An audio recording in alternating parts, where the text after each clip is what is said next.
is intended for mature audiences. Parental discretion is advised.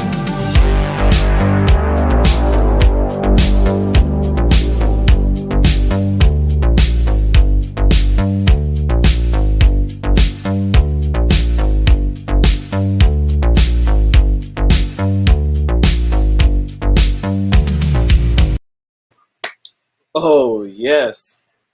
Here we are on a nice, chill Sunday evening.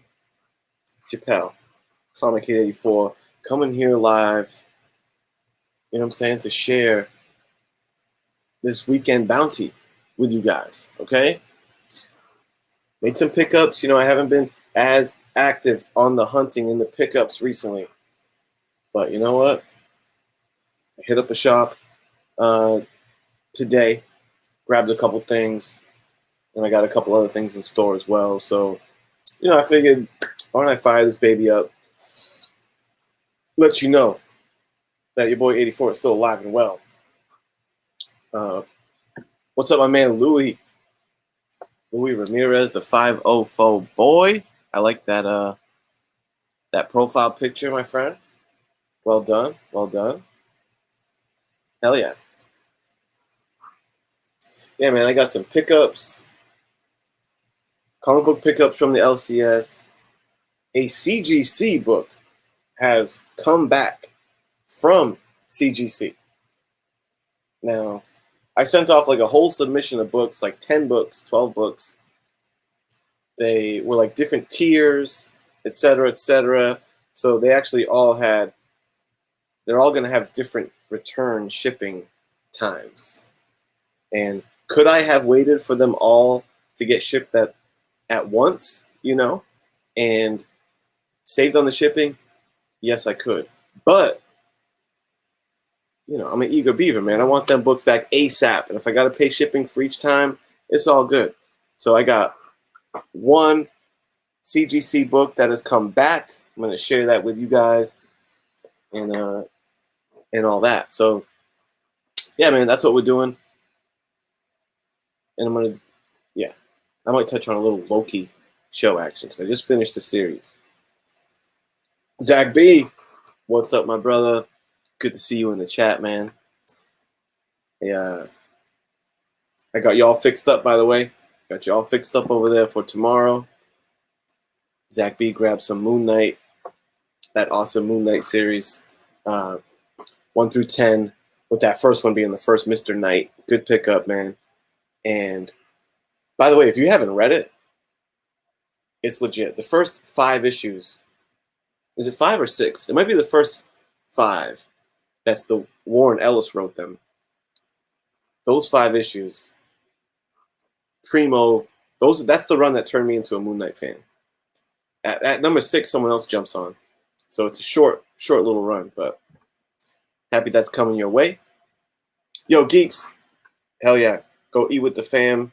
Say grace on my behalf before you guys dig in. And check out the rewind. I would appreciate that. Go 99. One of the first NWO members. Good to see you, my friend.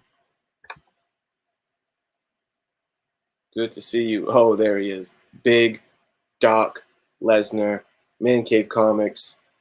Good to see you, my friend. I got some fun stuff in store to show you guys. So you're at the right place, okay? All right. Let's get right to it. First, I'm going to start you off with the stuff that I picked up at the LCS earlier. Nothing crazy. It was honestly just like boredom buying, when you're like, I'm kind of bored. Let me go spend some money kind of thing. So I went to the shop, and that's my local LCS that honestly, they don't really have great stuff there. Their back issue bins are weak. Occasional wall book. I usually would just go there to get if it was a new comic book that was coming out, I would go there to grab it. So I went into their dollar bins. Here's what I got in the dollar bins. I snagged up this Avengers number 7. And it was just a cover buy, really. This is I guess they had a run where it was prehistoric BC Avengers. And I always thought the design of the BC Ghost Rider was pretty sick. he's riding a flaming woolly mammoth. So I don't know if this is this Ghost Rider's first appearance or not. I didn't check or whatever, but I couldn't deny that cover. And hopefully there's like some stories about this guy inside. So that was pretty cool. Snagged that for El Bucko. Yeah, man. Once it burns in a hole in your pocket, gotta extinguish that fire. Okay, that is first BC Ghost Rider. Cool. Nice. Good. Well, that was a score. This next one, multiple copies.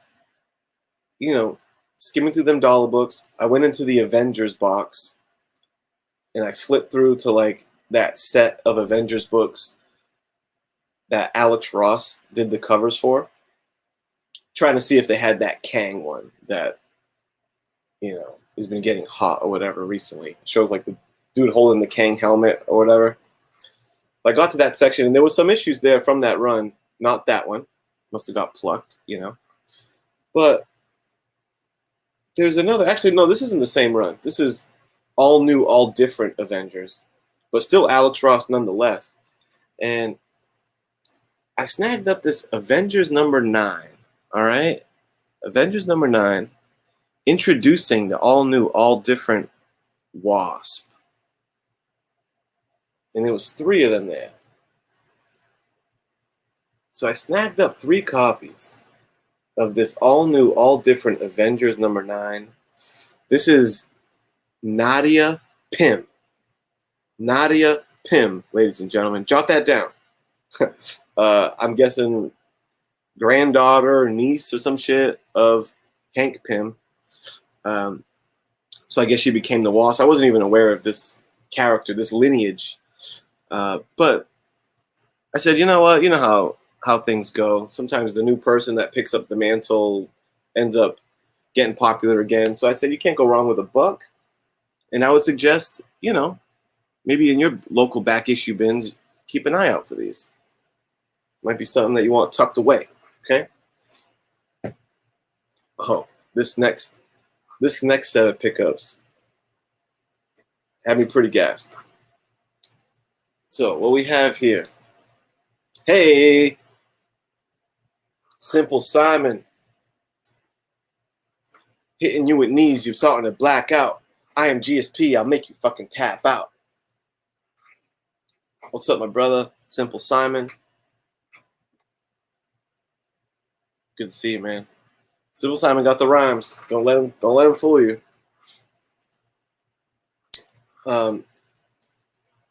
So David Mack, the cover artist, or David Mack, the artist. I'm sorry.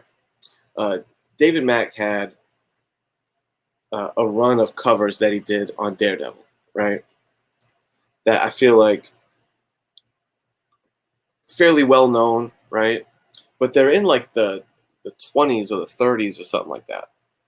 Because I saw some other David Mack Daredevil cover artwork that I was not familiar with. And apparently he did a little run from 51 to 55, right? But what's unique about these is you notice on the bar here, see how it just says David Mack? One word, one name, David Mack. And that's because on this set, David Mack did the covers. But unlike those earlier ones, David Mack also wrote the issues and he did the interior art. And bro, let me tell you something. His inside art is pretty badass. It's got like it's got a real Bill Sienkiewicz kind of vibe to it. And I'm gonna show you. Hey, Wildebeest fitness, getting swole, making people know their role all day long. Hit that shit for Big Will.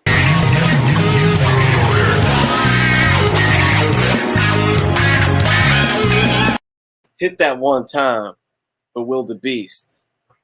Thanks for joining, man. Will, I was just talking about this Daredevil run.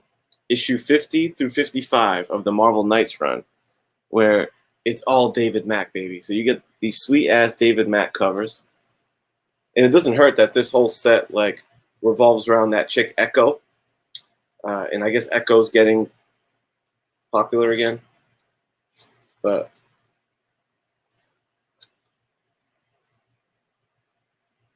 you get these bugged out interior artwork by David Mack. Look at this shit. Very unorthodox, you know what I'm saying? It's definitely, clearly there's an influence, I think, by Bill Sienkiewicz with the style. But there's some cool pages, man.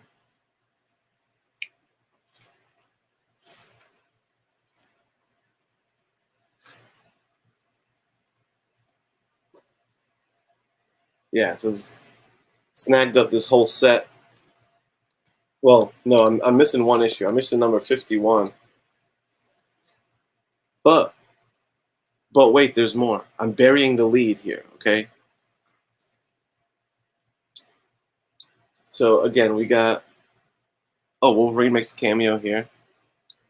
So we got these two. And then I didn't even notice, to be honest with you, until I got home, that these two issues are signed, baby. What you know about signed David Mack books? Dude. What a score, right? $2 a piece. Paid $2 a piece for these babies. And they're freaking signed. And I went and I Googled, I searched like some David Mack signed stuff, like some CGC, whatever, to authenticate as best as I could. And yo, sure enough, man, it really, that is his signature. He signs it just like that, a big M. So I'm like, dang, how cool is that?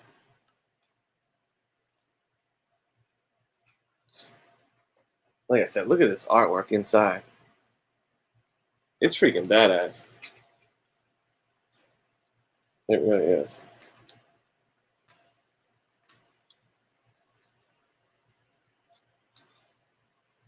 So I thought that was quite a score. Oh yeah, look at this. This, you really get the Bill Sienkiewicz vibes here.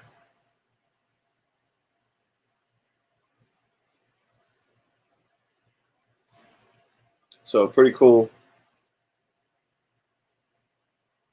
Louis says, send them babies to CGC.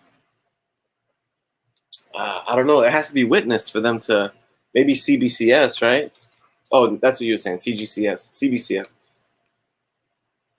Yeah, true. Maybe I can get them authenticated.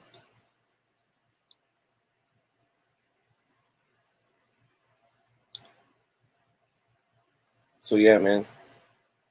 2 of those. I guess I got to check the condition on them. They are pretty high grade.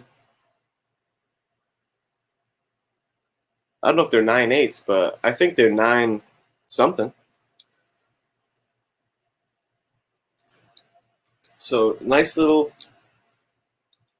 $2 a piece pickups.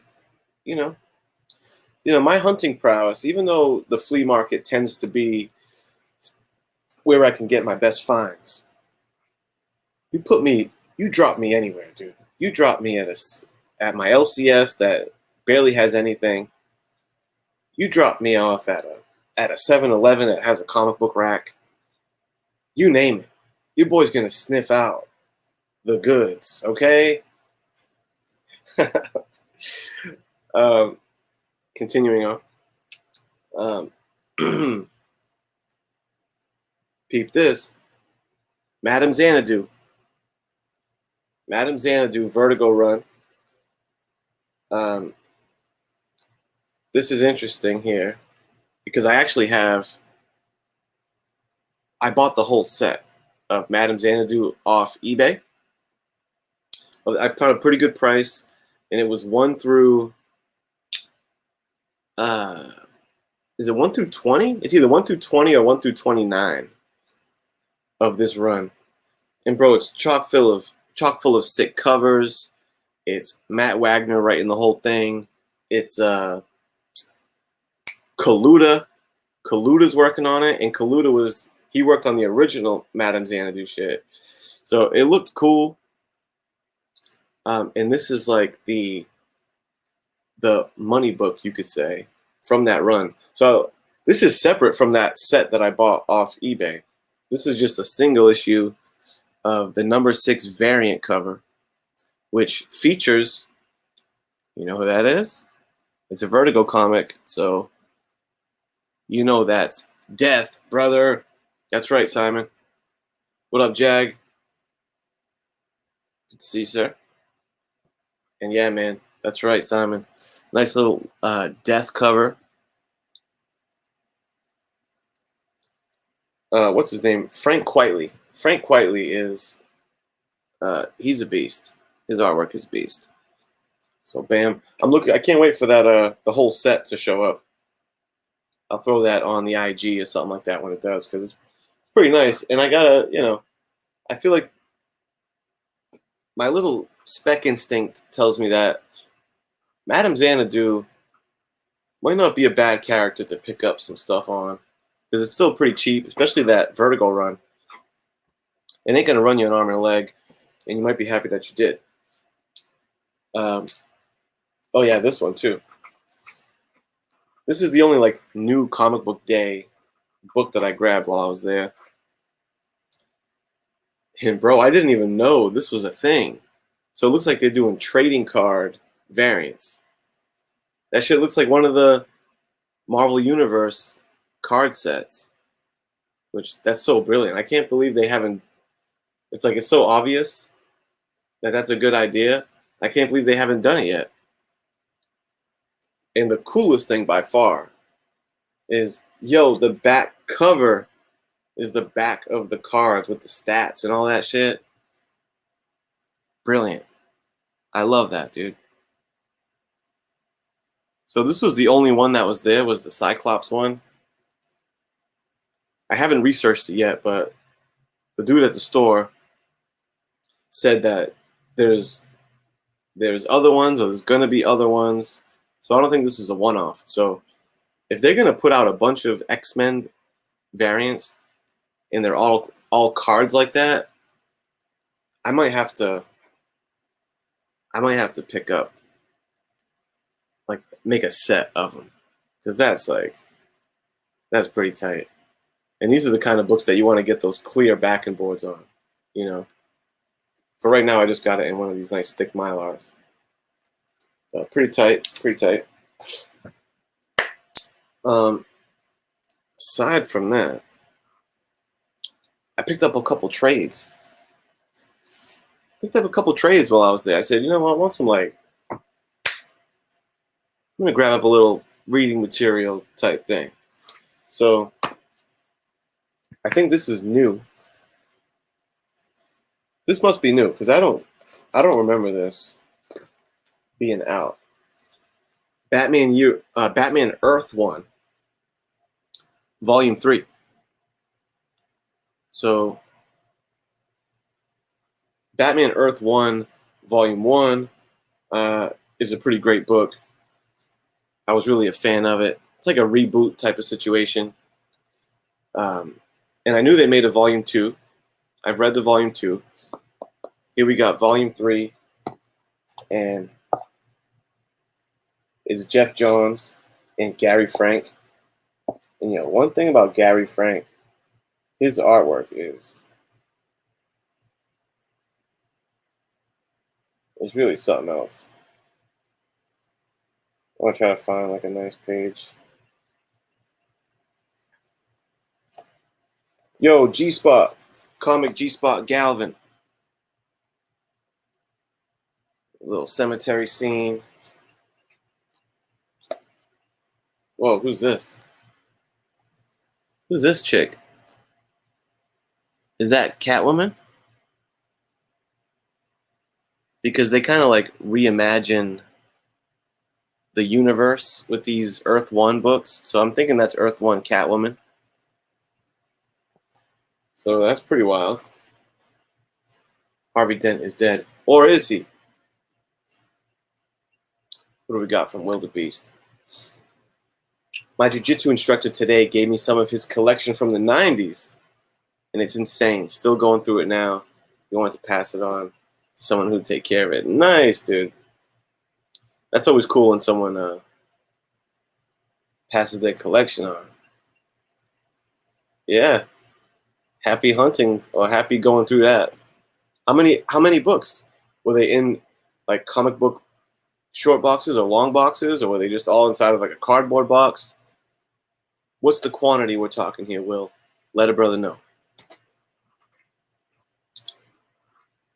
Another trade that I got was this bad boy right here. And this is the Black Monday murders. And to be honest with you, I don't really know anything about it. Like, I picked this one up because it was like a deal. If you buy one trade, you get the other one 20% off. So I knew I wanted this one because I've read Batman Earth 1 and 2. So I copped that one, and I'm like, what else am I going to get? I was like, I'm going to get an indie. I'm going to get some indie. So I went to the indie shelf, and I'm going through. And like I said, I was not previously aware of this, really. But it's John Hickman. Or is it David Hickman? Or what's Hickman's first name? The X-Men guy and the Fantastic Four guy. David Hickman? Someone in the chat will let me know. But it's Hickman, the X-Men FF guy. Hickman's the writer, and the art is pretty legit. And it's also very like Hickman-ish with the like, you know what I'm saying, the additional pages in between. See, police transcript. So he's pulling them, you know, the stuff that you would expect to see from him. That if you guys read the what do you call it, the X-Men. Damn, look at that. That's like just like Age. That's just like House of X with the symbols.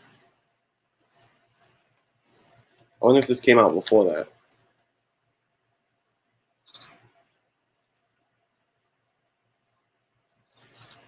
So I'm gonna scope that out. Oh, here we go. A big cardboard box of about 400 books. Nice. Oh yeah, that's the primo shit right there. X-Men, X-Force. Hell yeah. Hell yeah. Well, I'll be looking forward to seeing you.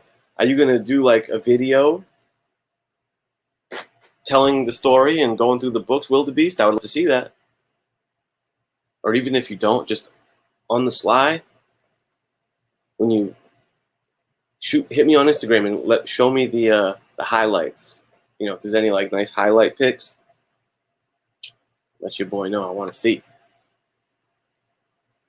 Yes, Jonathan Hickman. That's right, Jonathan Hickman. What was I saying? David Hickman?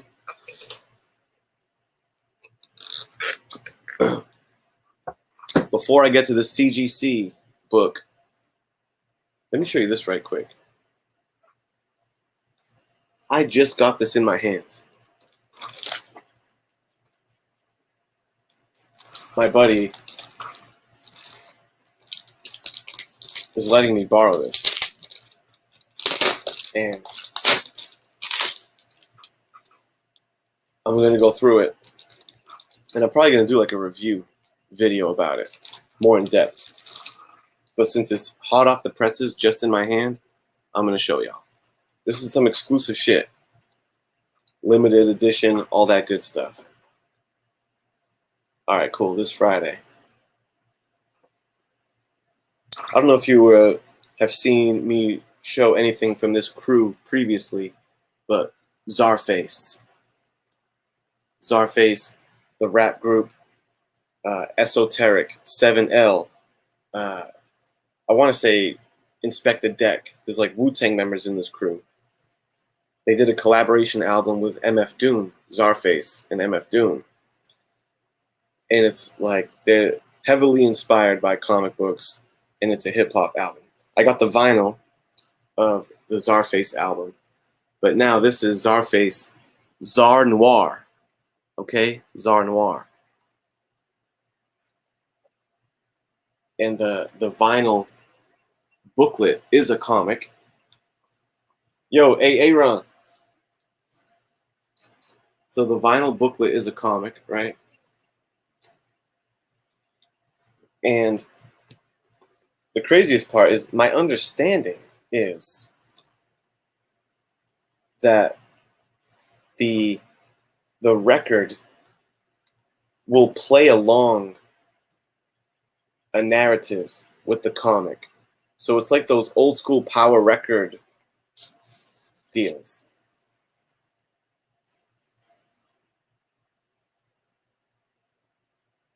So I'm going to check that out. And I'll give you a more in-depth analysis on that shit once I'm squared away with it. Oh, yeah. See, there's the crew right there. Czarface is made up of Inspect the Deck, 7L, and Esoteric.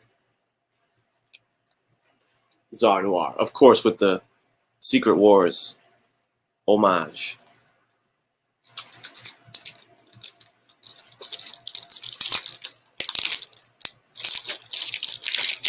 Okay.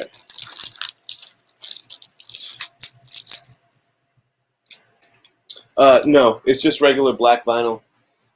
I had it inside of the sleeve, so it might have looked white or something. So, lastly, I sent a bunch of books to CGC. One book came back. I've already looked at it and everything. And if any of you recall the books that I assembled to send, one of them was I had it already slabbed, CGC 9.6 ASM 300, first appearance of Venom.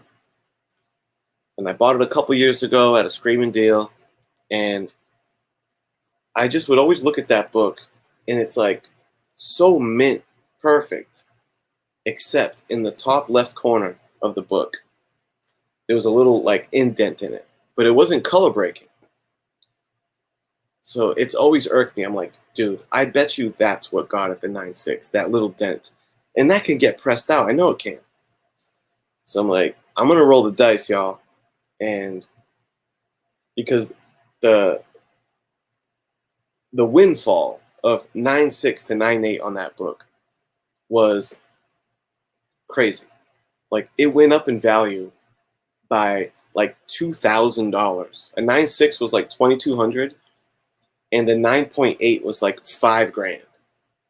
And I'm like, it's worth it. I gotta try it. And let's just see how it comes back, right? So I send it off to get pressed, crack it, press it. Yo, what's up, Vancouver? Comic Junkie. Good to see you, brother. I'm about to unveil this CGC book that just came back from CGC. And I was just telling the story that it was a 9.6 ASM 300 that I felt like there was something there that can get pressed out. I said, let's go for the 9.8. We pressed it. We cleaned it. We resubmitted this 9.6 to get that 9.8. And how did it pan out? Let's see. Did I just come up $2,500 more in value than I was at the 9.6? Hell no. It went down. It went down, dude. I went through all that to make it go from 9.6 to 9.4, brothers. Damn. You know, it's a damn shame. I feel like that nick up top wasn't there before. He got the indent out for the most part.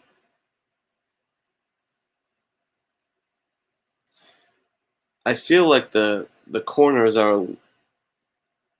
Mm, yeah, I mean, you know how it goes with that CGC. It's a human grading it. Like Vancouver said, keep sending it until you get a 9.8. Um, yeah, the funny thing is that probably could happen. I bet you I could keep resubmitting it, and eventually I'll get a 9.8, or at least I'll get a 9.6. Because I know the margin of shit when you get to these high grades. So it went down. So the value now from where I was at 9.6 is about MSRP $700 lower than it was. So I cost myself a little money doing this. But you know what, man? First off, that's what I get for being greedy. Okay, greed is one of the seven deadly sins, and I paid the price. I could have just been content at 9.6, but no. I wanted to see, oh, I bet you I could squeeze some more money out of it. I bet you I could press it. That's what I get. Okay, so that's first off. I deserve this.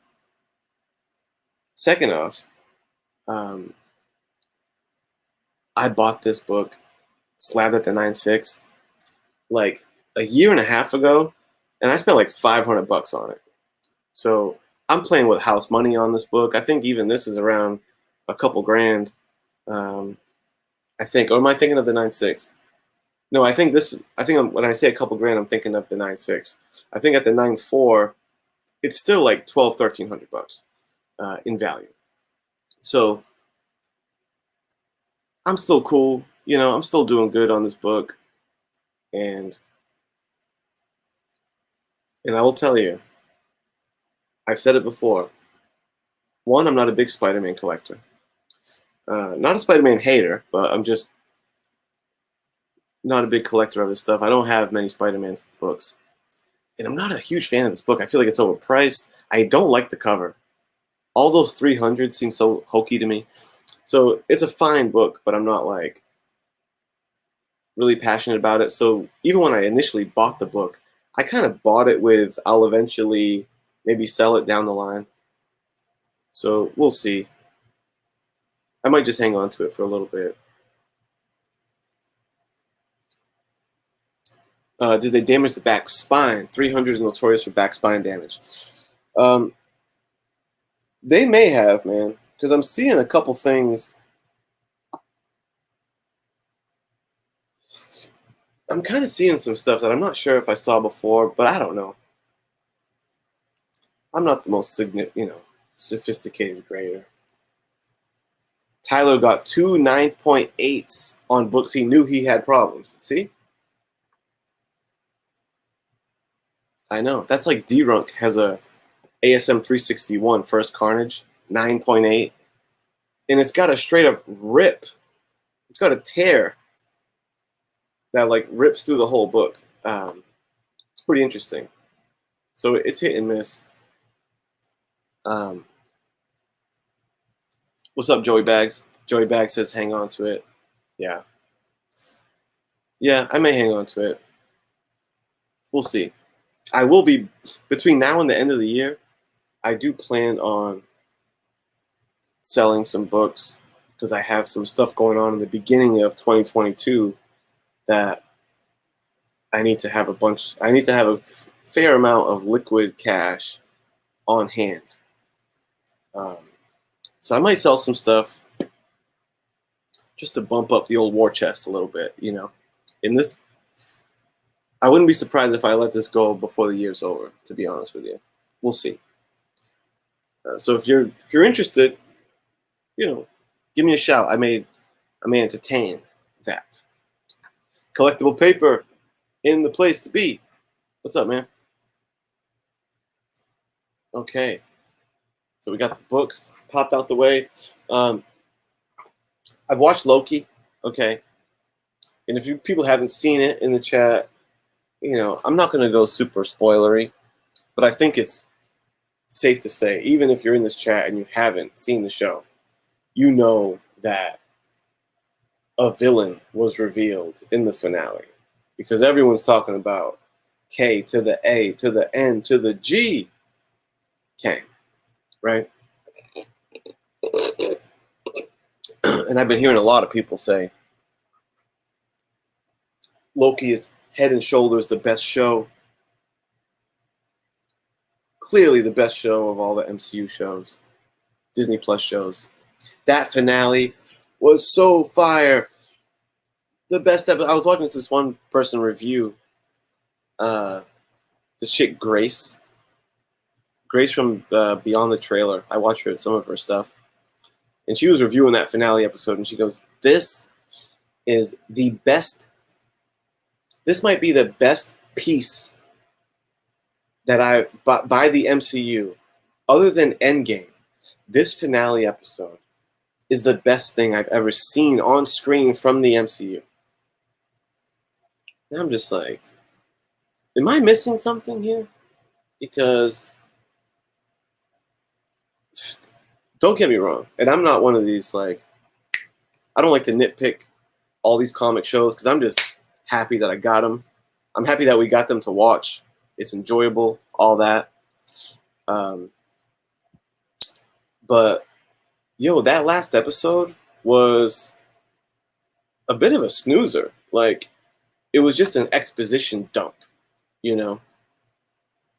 The, like, 75%, like, I'm not exaggerating. It was a 45-minute episode, and easily 25 minutes of the episode is like a meeting between the Lokis and Kang sitting across from each other at a desk while Kang just exposition dumps who he is, what his master plan was behind the TVA, what he's going to do. And he's like, has this little magical thing that's like recreating little figurines of himself and explaining the story. And I'm sorry, I was just like, man, this is kind of weak. Like, it's what happens when you're trying to. First off, the seasons are too short, man. Like 6-episode seasons, you got to cram a lot of stuff in there. And since they wanted to like drag his reveal out to the last episode, now you got a lot of explaining to do. Like, as Ricky would say to Lucy on I Love Lucy, Lucy, you got a lot of explaining to do. That's what MCU did in this case. It's like no mention of who this guy is, and now in the last 45 minutes of the whole series, they had a lot of explaining to do, and you have to go through all this narrative. And you know, I've never been the biggest fan of time travel based stories because they're always like a little wonky. There's always kind of flaws in the logic. And also, sometimes time travel stuff, especially when you have someone who is like dominant over the timeline,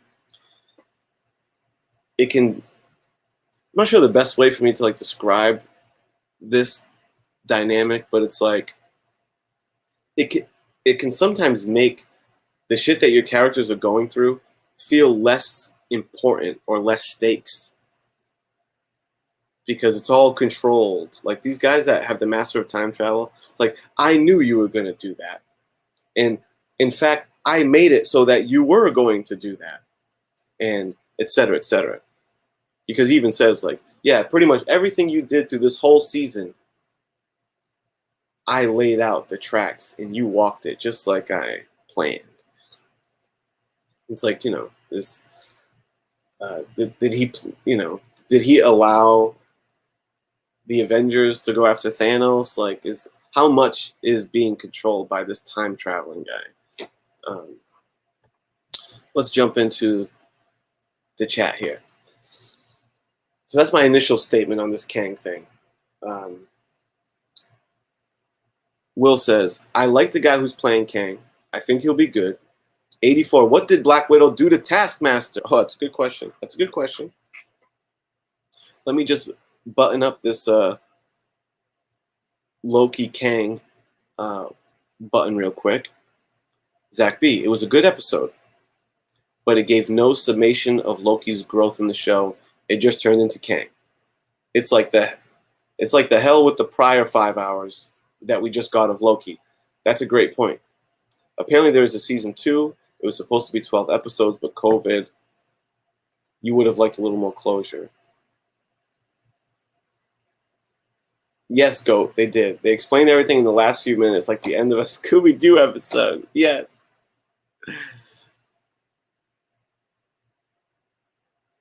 Yeah, that's kind of how I feel. Time travel can be disappointing. See, multiverse. I was like multiverse hopping. That can be cool, because like the other timeline Lokis, that was really fun. That was the highlight of the season for me.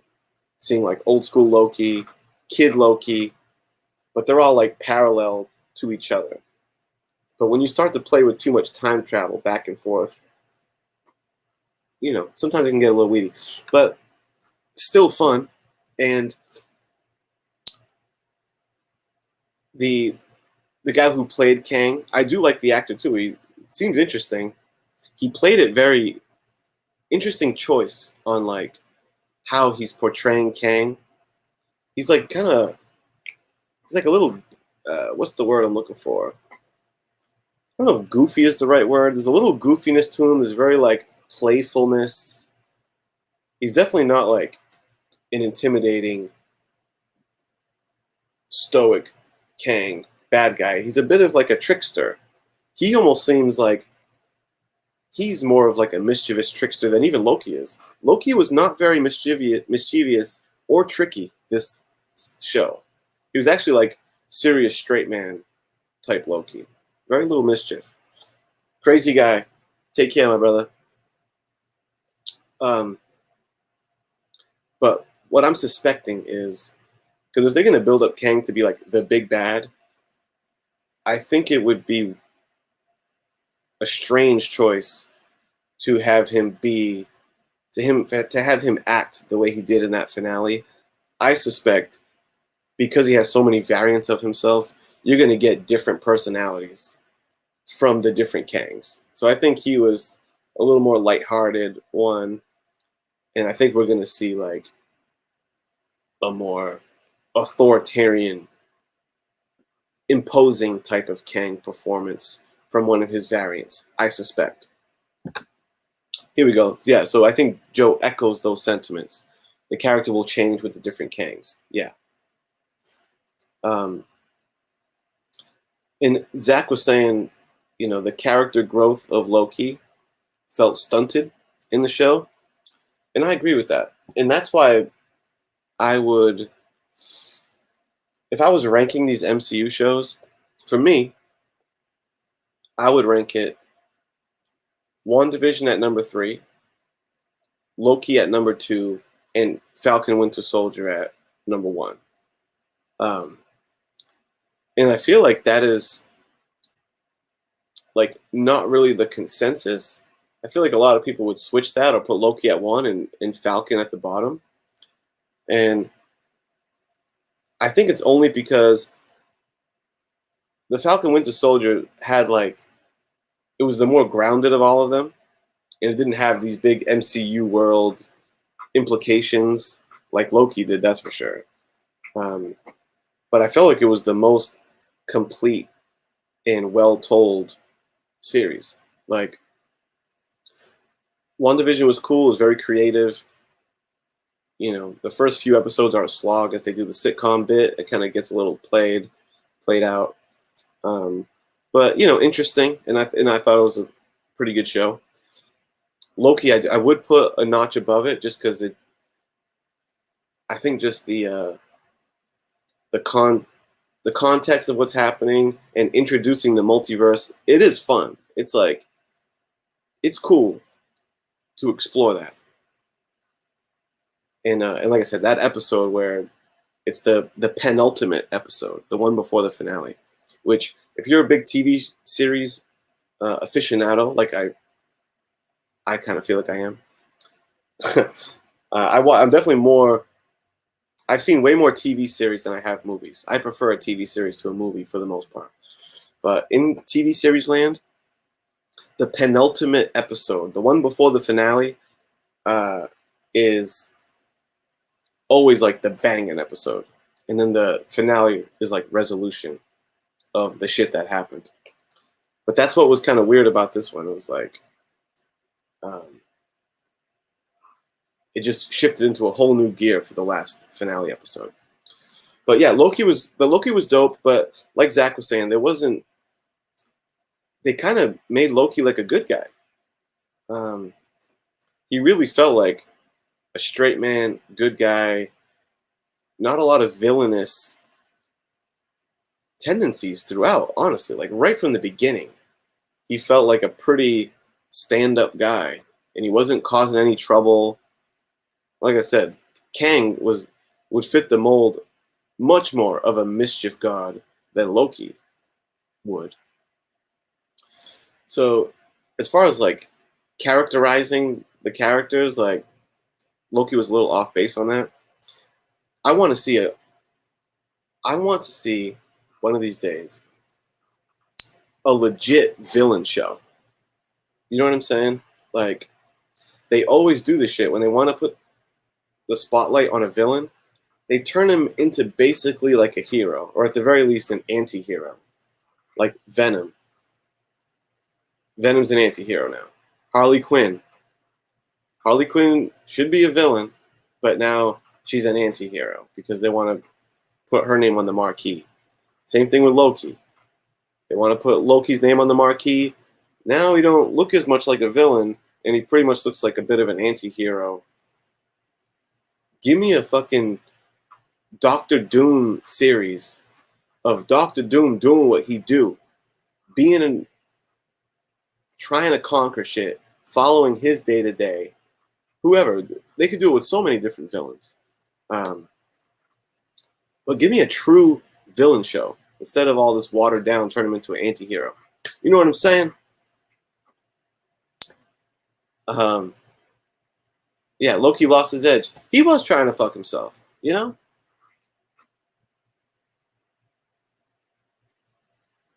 Pretty excited. Yeah, that's one thing that definitely the Loki show has opened up, is now I want to see all the variants. I want to see variants of all the different Marvel characters now. They're going to have some fun with that shit. There's no doubt about it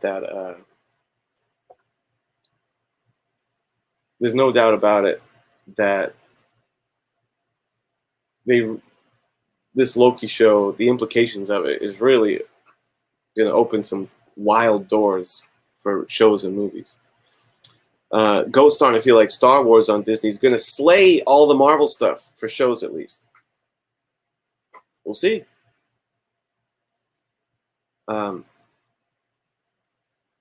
CDC around, got to be a good day. Well, maybe not.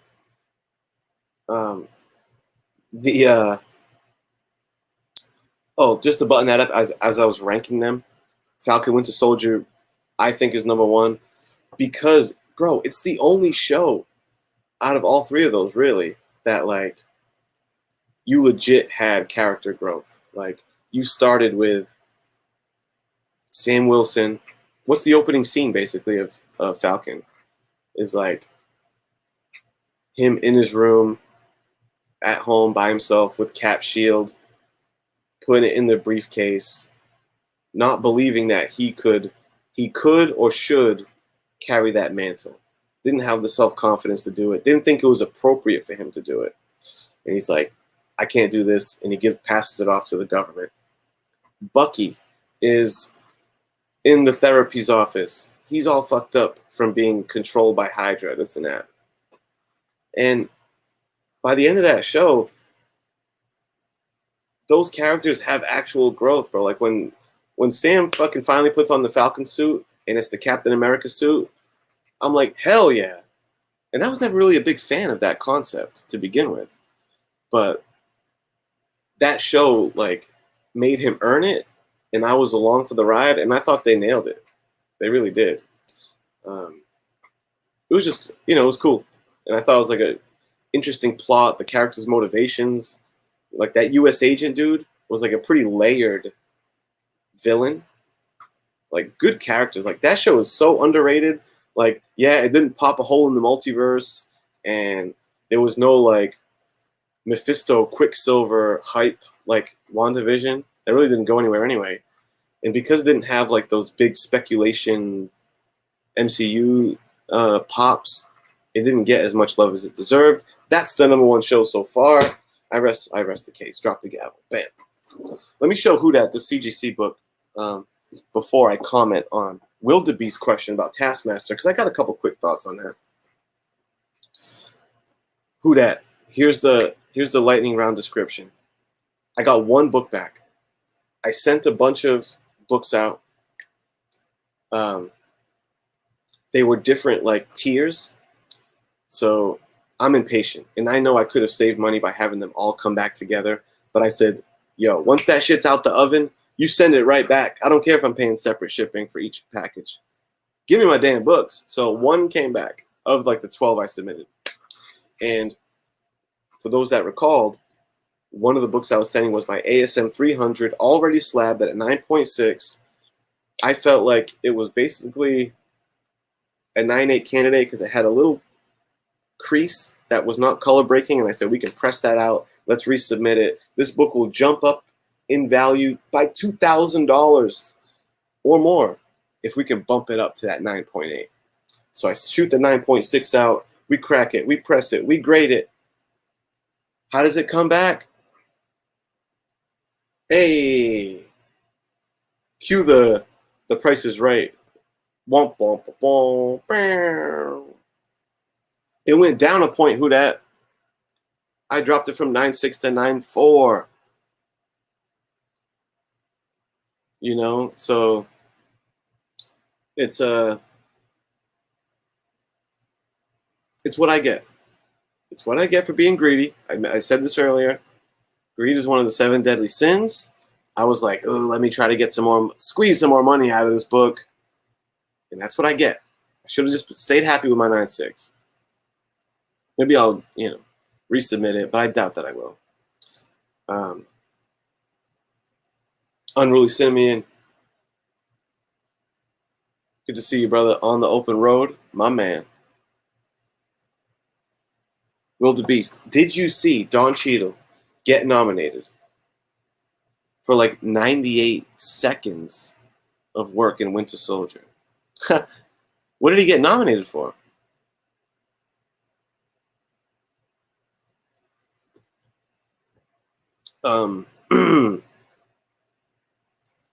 Wildebeest, you asked me about Taskmaster in the Black Widow movie, which seemed to be a big point of contention for the viewing audience, because Taskmaster was a girl. They gender swapped Taskmaster. Spoiler alert. And yeah, I will agree that Taskmaster wasn't. I didn't feel completely satisfied, you know what I'm saying, with that Taskmaster villain. But I gotta be honest, my beef with that character is not really the fact that it was gender swapped to a chick. There's something kind of cool about that, especially with a Black Widow movie. Like, even if it was like one of the Red Room, like a real elite Red Room female badass, and she was Taskmaster, I could even roll with that. She was like a mindless robotic assassin, mind controlled, with like no personality, no real depth. That felt a little flat for me. You know what I'm saying? Like, Taskmaster, it'd be nice if it was more of like a fleshed out character, because it was almost like the equivalent of, like when you get a CGI bad guy that you got to fight, like at the end of Suicide Squad, when they fight that fire monster, or, in the original Justice League anyway, Steppenwolf, you kind of feel like you're just fighting a CGI bad guy with no depth. That was kind of the deal with the Taskmaster a little bit. It was just like, you're just a mindless cyborg killer. I want to see more depth to my villains than that. And I do think it's kind of funny that it was a dude in the suit doing all the stunt work, and then it was only the chick in the suit when they took the mask off. I just find that pretty funny. Because Taskmaster does look a little more stocky for the beginning of the movie, then at the end, like, kind of slims down. It's a little interesting. But they gave Taskmaster the Deadpool treatment from Wolverine. Yeah. One and done treatment. Yeah. Do it over again. Maybe. Maybe. I hope that Taskmaster doesn't become a recurring. Because I didn't really dig it. You know. But that's okay. Whatever. There's plenty of villains they can pick up with next time. But overall, the movie was a fun time. Yelena is dope. I'm a big fan of that Yelena character. So she was the highlight of the movie for me. I'm looking forward to seeing her in other stuff. She was funny. She was badass. She's a little haughty. I'm looking forward to see her take over the Widow mantle. And the Russian dude, Red Guardian, was funny. I would have liked to have seen him. He was a bit of a punchline through the whole movie. I would have liked to have seen him, at least at the end of the movie, let him truly kick some ass and get a little redemption moment. He really kind of stayed like a joke throughout the whole thing, which, you know, that movie had got a little criticism of being a little, I don't know if man-hating is the word, but like there was no competent men in the movie was the criticism you hear, which I don't know if that's, it might be, I don't know. So boom, that's that. We talked about our Loki, our MCU. You've seen the CGC book reveal. You've seen, I gave you the teaser of the other Czarface album. With the, look at this. This is not like, I already have a Czarface album. Super Czar. This is Czar Noir. And it's read-along style. Look at this. A new chapter in the Czarface legacy. Play the record, read the story. So this is akin to the Power Records stuff from like the 70s, I think. Or was it 60s? So that's brilliant for these guys. Because they're big comic book heads. And how cool is that? I'm going to dig into this thing proper and do a review. Because my buddy like kind of knows these guys. So he says if I do a review, he'll like send it to them. So I'm going to do that. Boom. And now I'm going to recap just the stuff that I picked up for those who maybe hopped in midway or late. And then I'm going to get out of here. All right. So let's start with the trades. I got a couple trades. I went to the LCS. This is not flea market haul. This was just, I killed some time. I went to my local comic shop. I picked up some stuff. Oh, I'm sitting on my leg. I went to sleep. Buy one for trades. Buy one, get one 20% off. So I bought Batman Earth 1 Volume 3.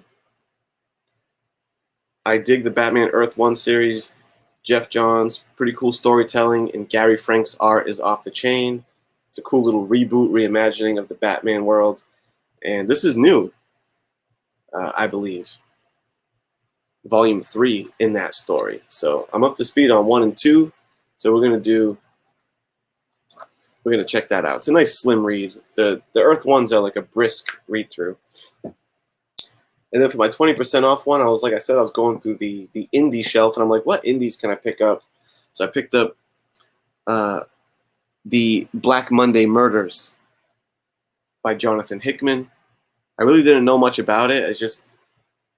I thumbed through it. I read the synopsis, and it just spoke to me. So I'm going to check this baby out. It looks pretty cool.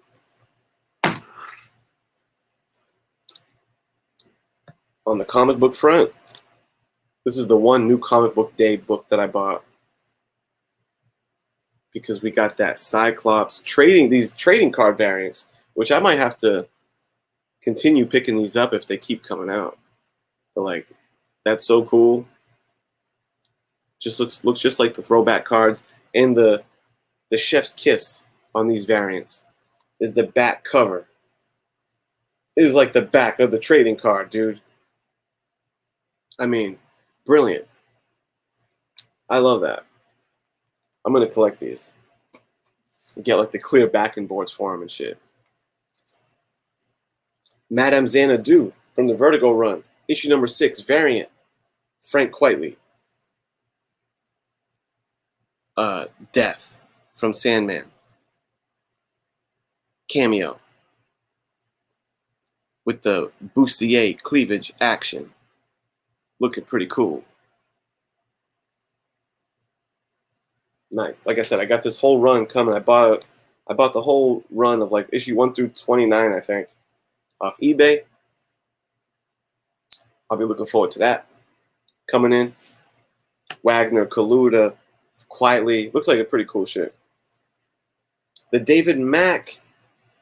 Yo, the David Mack Daredevil run.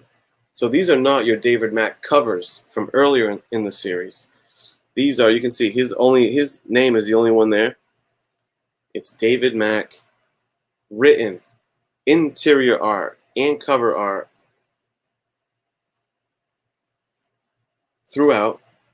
If anyone missed it, I'm just going to give you another quick, because it's worth seeing how, like, kind of unique and unorthodox his style is. Very Bill Sienkiewicz inspired, if you ask me. You get like watercolor action.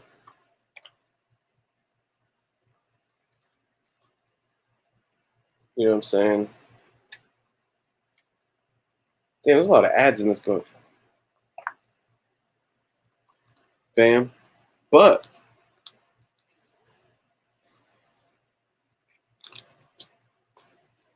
the mind-blowing part is, little did I know, in the $2 bins, that I didn't score me some signed David Mack books. Look at that. Legit signed. Pretty cool, man. Signed by the Mack himself. I just stumbled upon. That was a nice win.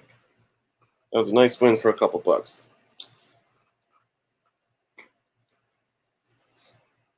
Dollar bin, a little bit of spec. A little bit of spec never hurt nobody. Avengers number 9.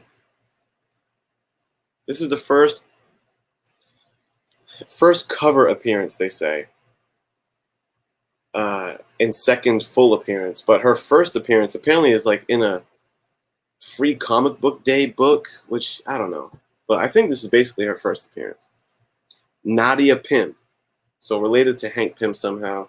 First appearance is in all new, all different Avengers number 9. The new Wasp. Yeah. No, Joey, I didn't try to hide the SIGs because I didn't even know they were there until I got home and was rebagging and boarding them. And I'm like, yo, is there signatures on here? So it was even unbeknownst to me. And last but not least, Avengers number 7. I wasn't sure if it was the first appearance or not, but someone told me in the chat that this is the first BC Ghost Rider. I just thought it was a killer cover. I just love that concept of Ghost Rider on a flaming freaking woolly mammoth. So, that. So that's it, man. I just wanted to pop in. Thanks for everyone who, hopped in and joined, hung out with me. I'm not sure what the next programming is, but I've been getting my rhymes in order because I got to do battle. I don't know where my belt is, but I got to defend my YouTube rap battle championship now. I won it last time. Now I got to defend on DJ Link's channel. July 30th, Friday night. I got 4 dudes that are out for my neck. So I've been in the lab preparing for battle. And if you caught it last time and you had fun, catch this one. I got some tricks up my sleeve, y'all, and I'm not playing around. So that's going to be a fun time. I'm looking forward to that. And that's it, man. I appreciate everyone that hung out. I'm going to get out of here. Everyone who catches this on the rewind, appreciate you. Give it a little like, throw a little comment in there, Throw the channel some love so people know that it's not completely covered in cobwebs at this point. Let's help us percolate that algorithm. Let them know your boy's still in business. And that's it. All right, guys. Later. Have a good night.